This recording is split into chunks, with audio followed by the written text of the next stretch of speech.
समाचार चालू करो बे। डॉक्टर अजय आलोक, ये नेताओं के बयानों की गर्माहट की वजह से ही लोग घरों से निकल रहे हैं और वोटिंग बूथ पर पहुंचकर ईवीएम का बटन दबा रहे हैं? नहीं, जैसे कि अभी हर्षवर्धन जी ने बताया आपको कि फेज 1 में भी जब इलेक्शन कमीशन के आंकड़े आए तो कमोबेश 2019 में ही मतदान थे, लेकिन हमें आदत है बूथों पे लंबी कतारें देखने की, थोड़ा लोग में जोश होने की, और लोगों ने बताया कि भाई जनता का मन बन चुका है। अच्छा, तो ये हम भी मानते हैं कि जनता का मन बन चुका है। अब कांग्रेस को कौन वोट देगा तो कांग्रेस जाने, लेकिन हमें ये पता है कि नरेंद्र मोदी जी के नेतृत्व में जनता का मन बन चुका है। और मत भूलिए कि पिछली बार एवरेज वोटिंग 2019 में 67.4% हुई थी जी, और इस बार मुझे नहीं लगता है कि 67.4% से कम एवरेज वोटिंग जाएगी।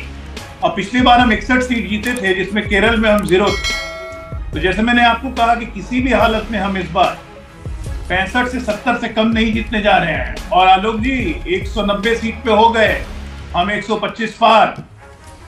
बात कर रहे, झूठ बोलो, बार बार झूठ बोलो। लीजिए एक और आंकड़ा आ गया है, 543 के लिए तो 400 पार वाला आंकड़ा, और अभी 190 सीट, मतलब पहले 102 और आज 88। इसमें 190 में से 125 पार तो अभी से पहुंच रही है बीजेपी।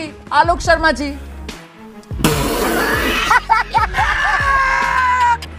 ऊपर से निर्देश आ गया कि 400 पार अब टीवी पे नहीं बोलना। मगर क्यों? क्योंकि इनके तमाम जो कैंडिडेट्स थे उन्होंने कहना शुरू कर दिया था कि 400 पार इसलिए चाहिए कि संविधान में परिवर्तन करना है, डॉक्टर बाबा साहब अम्बेडकर जो आरक्षण दिया उसको हटाना है। इनकी मंशाएं पूरी तरह से देश को पता चल गई, इसलिए ऊपर से निर्देश मिला 400 पार की बात मत करना। ये तो लेटेस्ट न्यूज़ है। सर, प्रधानमंत्री नरेंद्र मोदी तो आज भी चुनावी सभा में नारे लगवा रहे थे, लोकतंत्र जिंदाबाद, बाबा साहेब भीमराव अंबेडकर अमर रहें, और आप बार बार ये कहते हैं कि साहब संविधान बदलने की इनकी मंशा है। अरे बेटी पुष्पा, कहाँ जा रही हो अपने गधे पर बैठकर? रोमाना जी देखिए, 3 लोग भाजपा के बैठे हैं, मैं अकेला हूं, मुझे बोल तो लेने दो। सवाल एक देश के प्रधानमंत्री को 10 साल तक सत्ता में रहने के बाद अगर, अरे भैया फिर आप बीच में बोल पड़े, आप ही बोल लो भाई, मैं चुप हो जाता हूं। बोलिए ना, चलिए जल्दी से बोलिए सर प्लीज। नहीं, मेरा ये कहना है कि देश के प्रधानमंत्री को जब सभाओं में जाके नारे लगवाने की जरूरत पड़ जाए तो समझ लीजिए कि कितनी खोखली सरकार चलाई होगी। इतना छोटा पहले कभी नहीं हुआ होगा। तुम चुल्लू भर पानी में जाके डूब के आ जाओ। तो मुझे लगता है 10 साल में क्या हुआ, बीजेपी के 3 प्रवक्ता एबीपी के न्यूज में बैठे हैं अभी इस समय, एक भी ने भी बात नहीं की पूरे 1 घंटे के शो में कि मैं मोदी जी को इसलिए वोट दे दो कि हमने नोटबंदी की, हम जीएसटी लेकर आए, हमने चीन को क्लीन चिट दी, हमने कोरोना में बहुत अच्छा काम किया, हमने कोरोना में इंजेक्शन लगाने वाली कंपनियों से 50 करोड़ खा गए हम। अरे भाई, इन चीजों पर वोट मांगिए ना, कहिए हमने नोटबंदी की और हमें वोट दे दीजिए।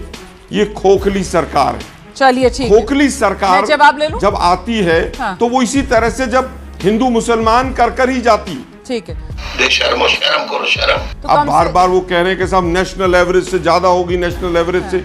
अभी 2 चरणों में जो सामने आया है वोट परसेंटेज, वो सीधा यह है कि जहां पर बीजेपी रूलिंग स्टेट्स हैं उनमें सब में वोटर परसेंटेज कम है। बात तो सही है। साउथ इंडिया में ज्यादा है, नॉर्थ ईस्ट में ज्यादा है, और ईस्ट इंडिया में पोलिंग परसेंटेज ज्यादा है। ठीक है, उसका सीधा कारण है कि आरएसएस बीजेपी से सख्त नाराज है। आरएसएस मोहन भागवत जी मोदी जी से मिलना नहीं चाह रहे, उनको पता चल गया है कि ये व्यक्ति बहुत झूठ बोलता है। लवणे ने भोजन, ये शर्म नहीं आता है? ये 13 बजे से मेरा आत्महत्या करने का टाइम आ गया है।